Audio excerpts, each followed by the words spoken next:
Salut, c'est le Loti en espérant que vous allez bien. Donc, un nouveau format. Le nouveau format consiste en quoi? C'est vous me conseillez des séries, donc des saisons, et moi je les regarde, et bien évidemment, je vais les analyser et les noter. Donc, au plaisir d'avoir des suggestions dans les commentaires et bon visionnage. Salut tout le monde, c'est le Loti en espérant que vous allez bien. On va partir sur une nouvelle format de vidéo. Ça fait longtemps que j'ai pas fait de review de manga. Comme vous le voyez dans le titre, hein, ce sera une review de l'analyse de la saison 1 d'Attaque des Titans. Et cette saison sera notée. Je lui donnerai note à la fin de la vidéo. Mais ensuite, ce qu'on va faire tout simplement, c'est de critiquer ce qui s'est passé dans la saison. On va spoiler, donc pour ceux qui me disent je n'ai pas vu le manga Attaque des Titans, je vous invite à aller le regarder. Je vous le dis tout de suite, un classique. Bref, en revenant tout simplement pour la saison 1 d'Attaque des Titans, qu'est-ce qui s'est passé? Tout simplement, nous suivons trois protagonistes dans le manga qui se nomment Eren Yeager, Mikasa Ackerman et j'ai un trou Armin Arlette. Nous sommes dans un monde où c'est les titans qui oppressent les êtres humains, donc qui les dévorent tout simplement. Moi, quand j'ai regardé le premier épisode, voilà, ça m'a surpris.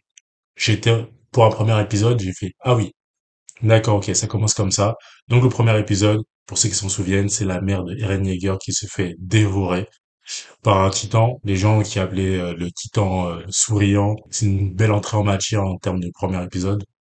Moi qui étais habitué, voilà, à un épisode classique où le héros raconte son rêve tout simplement et qui est sa montée en puissance, non.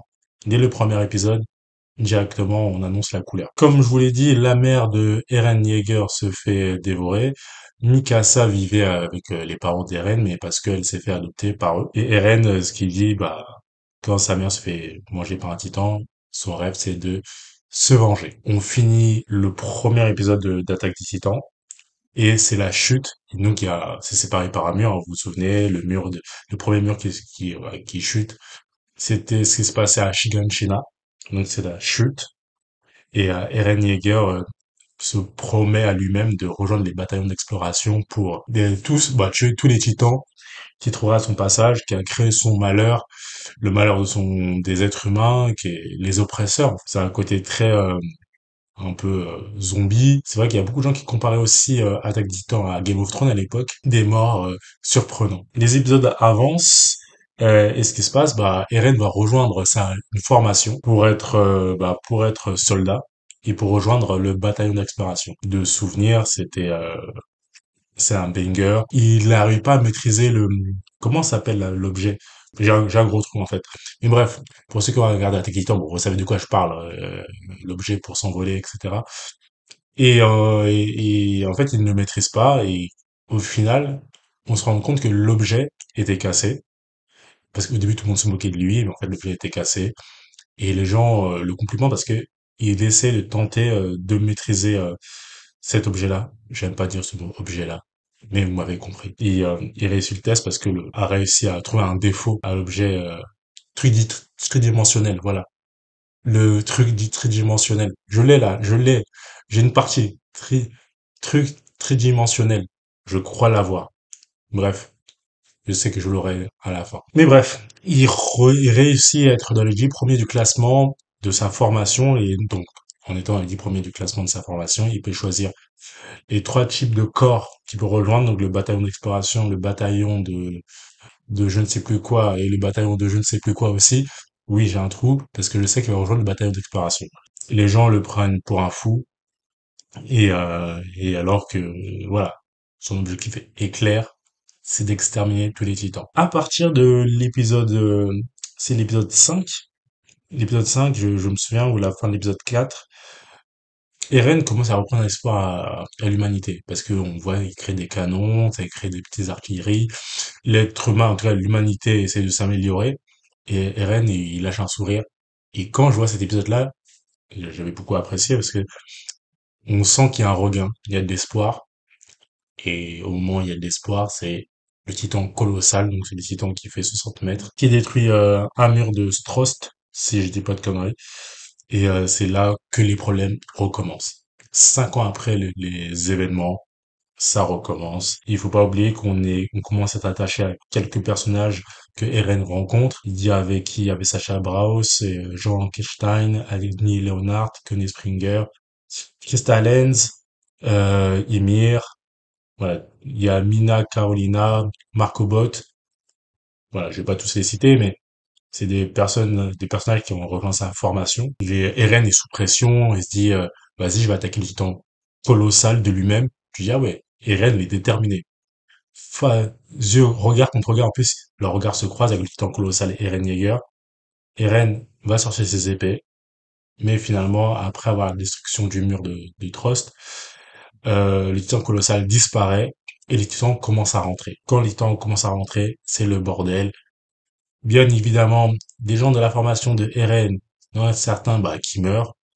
C'est le désespoir. On demande aux habitants d'évacuer le plus rapidement possible. Mikasa est dans un autre groupe. Il n'est pas avec Eren. Eren est avec Armin, etc. Et à un moment, Eren, pour se venger, parce qu'il y a un camarade de sa formation est mort, il veut tuer un titan. Eren se fait arracher la jambe. C'était un moment fort. Il se fait arracher la jambe. Armin, tellement choqué qu'il est terrorisé, il n'arrive même pas à manipuler ses lames. Et il y a un titan qui va l'avaler. Et au moment où Eren pense à son rêve ultime d'être au-delà des murs, il veut sauver Armin. Et il dit, ouais, c'est toi qui m'as donné l'envie de voir ce qu'il y avait au-delà des murs.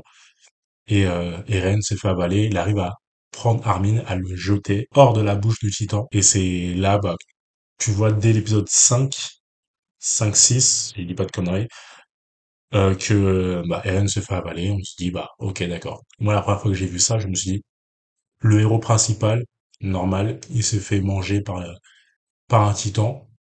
Et je me suis dit, attends, mais qu'est-ce qui va se passer? On va suivre un autre personnage principal qu'on va suivre.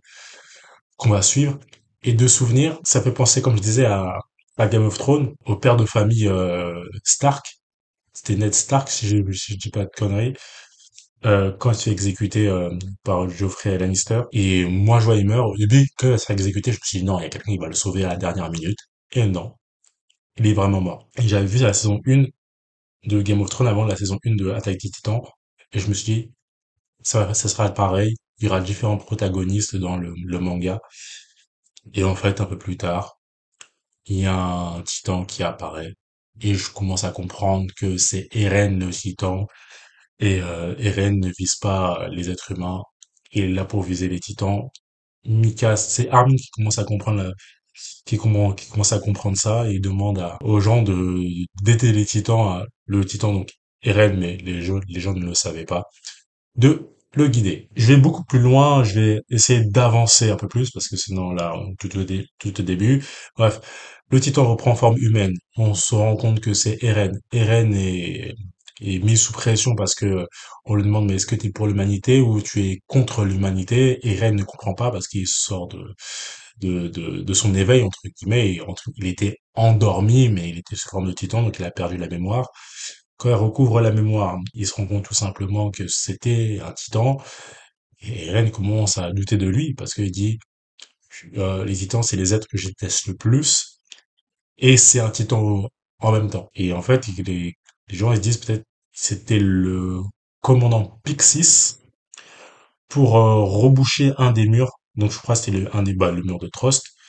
Commandant Pixis, il a une idée, c'est de reboucher le mur avec le pouvoir de Eren Yeager. On le demande s'il en était capable, et pour moi, c'est un de mes épisodes préférés. Hein. C'est quand Eren va reboucher les murs de Trost. Quand Eren se transforme en titan, il veut frapper Mikasa, il s'évanouit, et, euh, et tout le monde dit qu'en fait la mission a échoué, il y a des gens qui sont décédés. Et quand il y a Armin s'approche d'Eren en forme de titan et lui dit, mais Eren, notre rêve c'est être au-delà des murs. Il y a de la glace, il y a de la lave, il y a ceci, cela. Et Eren, en mode endormi, il entend la voix de Armin lui fait écho, et il se réveille d'un coup. Et c'est là, il soulève le gros rocher, il y a un gros rocher qui devait s'en servir pour reboucher le mur qui était détruit par le titan colossal pour boucher le mur. Et quand Eren arrive à faire ceci, bah voilà, c'est tout simplement un classique. Il rebouche le mur et on dit que c'est une des premières victoires de l'humanité face aux Titans. Et là, on arrive à la mi-saison de la saison 1. Et plus loin, il passe au tribunal, on va plus loin, le tribunal essaie de voir si on doit l'exécuter ou non, parce que voilà, c'est un titan, et en fait, on lui dit qu'il va rejoindre la brigade, donc la brigade de Levi, Levi Ackerman, mais bien évidemment, son nom de famille, on ne le connaissait pas dans la saison 1, on sait que c'est juste le caporal Levi. Il est sous sa coupe, et ils font quelques explorations par-ci par-là, bien sûr surveillés par Levi. Ses associés, le groupe de Levi n'ont pas réellement confiance à Eren. C'est que Levi qui, voilà, Levi est un homme dur, mais euh, mais bon, voilà, dur mais juste, comme on dit, et qui surveille Eren. Eren, petit à petit, il arrive à gagner, à faire gagner la confiance au groupe. Et en fait, ce qui se passe, c'est que il y a le commandant au-dessus de Levi, c'est Erwin Smith, qui euh, qui avait une opération à faire. L'opération, elle est floue. On comprend pas. Ils doivent faire un voyage à l'extérieur. Ils sont divisés par plusieurs factions. Et en fait, là, dans ces différentes factions, en fait, on ne sait pas où est placé Eren. Bien sûr, il y avait que le commandant Erwin Smith et Levi, donc son groupe, qui était au courant. Et en fait, il y a plusieurs personnes qui ne le sont pas. Quand ils vont à l'extérieur, il y a un titan qui arrive. Et vous vous souvenez, c'était le titan féminin. Le titan féminin apparaît.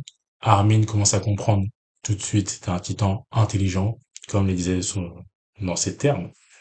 Un titan intelligent. Elle détruit le flanc gauche ou le flanc droit, arrière. Je n'ai plus de souvenirs, mais le titan féminin détruit à l'arrière. Et en fait, Armin commence à comprendre que le titan féminin est à la recherche d'une personne. Et la personne qu'il recherche, c'est bien évidemment Eren Yeager. Ce qui se passe, c'est que quand on suit Eren avec Levi, ils sont en train de galoper parce qu'ils sont à cheval, et en fait, on commence à comprendre que le danger arrive derrière. Et le derrière, petit à petit, c'est le titan féminin qui se rapproche. Et le titan féminin est en train de tuer des soldats. Eren, il devient fou, il commence à se dire, mais, il commence à demander à Levi, mais il faut les aider. Levi dit, et son groupe dit, non, on doit foncer.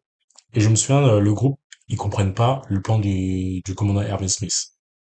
Levi, il commence à lui dire, Eren, moi je te laisse le choix. Si toi, tu veux te battre, fais-le.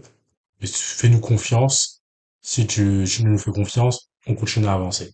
Parce que il continue à galoper. Ça avance. Et au final, le titan féminin se fait attraper parce qu'il y a eu un piège fait au fin fond de la forêt, et donc il y avait des lances et des explosifs. Bref, ils ont eu sorti l'artillerie lourde sur le titan féminin. Le titan féminin semble attrapé. Il y a Levi qui se met sur la tête du titan féminin et dit, tu dois te pisser dessus, je parie. Et moi, à cette époque-là, je me demandais, c'était qui? J'étais en train de réfléchir, mais je me disais, c'est qui le titan féminin? Je voyais pas quel personnage lui ressemblait.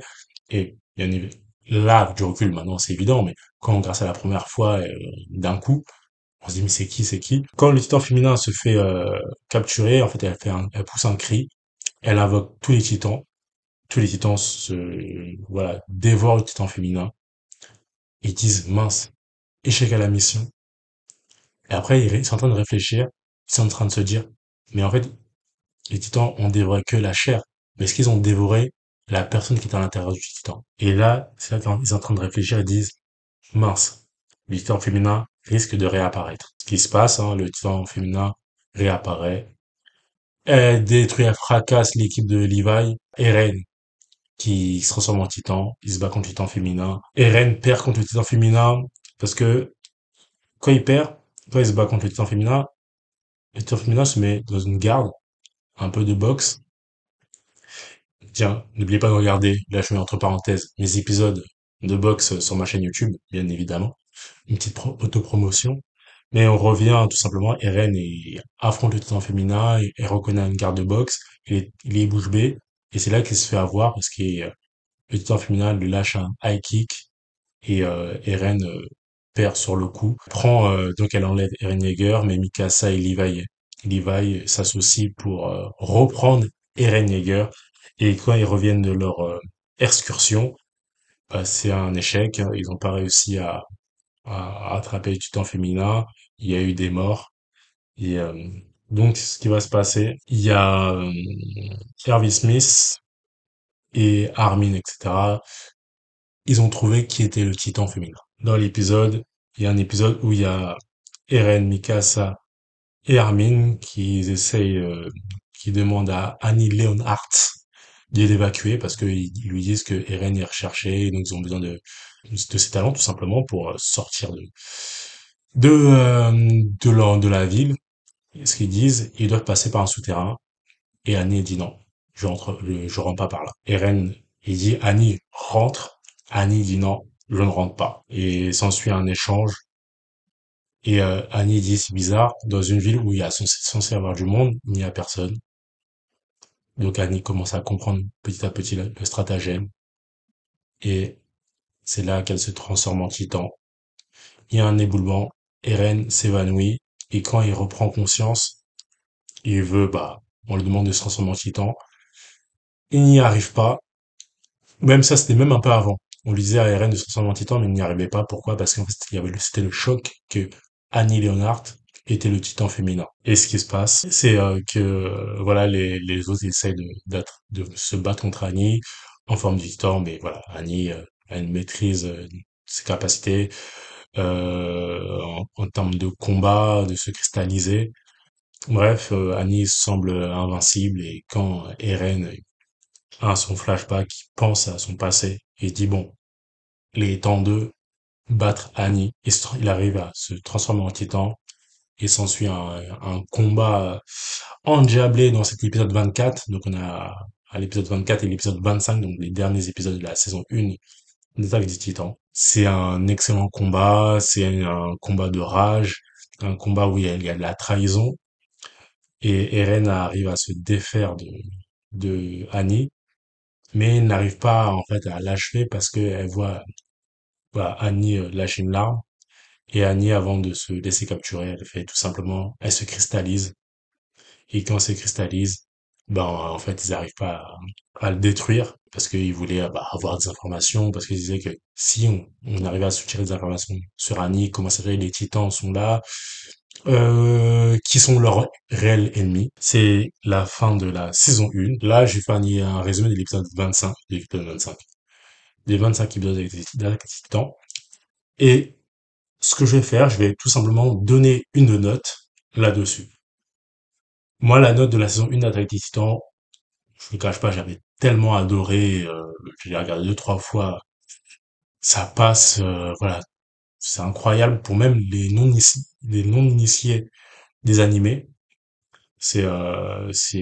Voilà, c'est les gens ils rentrent dedans facilement, comme si c'était le manga ou l'animé Death Note. Et bref, la note de la saison 1 d'Attaque des Titans, pour moi, elle est de 19,5 sur 20. Comme disent la génération 2000, c'est une masterclass. Non, c'est excellent, ça passe, le 19,5, il est mérité. Euh, pour ceux qui n'ont pas vu Attaque des Titans, je vous conseille de regarder vivement. Pour ceux qui ne sont pas d'accord avec moi, vous pouvez débattre en commentaire si ça ne mérite pas le 19,5, le 19,5 sur 20. Il y a des mangas qui ont des notes un peu plus compliquées. Je ferai une review sur l'arc East Blue de One Piece, de Death Note bien évidemment, la saison 1 de Seven Deadly Sins, c'est mon petit coup de cœur aussi, de My Hero Academia, bref, il y a beaucoup de critiques analyses de saison. En tout cas, c'était un plaisir d'avoir échangé avec vous. C'était Loloti. N'oubliez pas de vous abonner, de liker, de partager. Ça faisait longtemps, ces reviews un peu manga, animé. Sur ce, prenez soin de vous. C'était Loloti. Salut.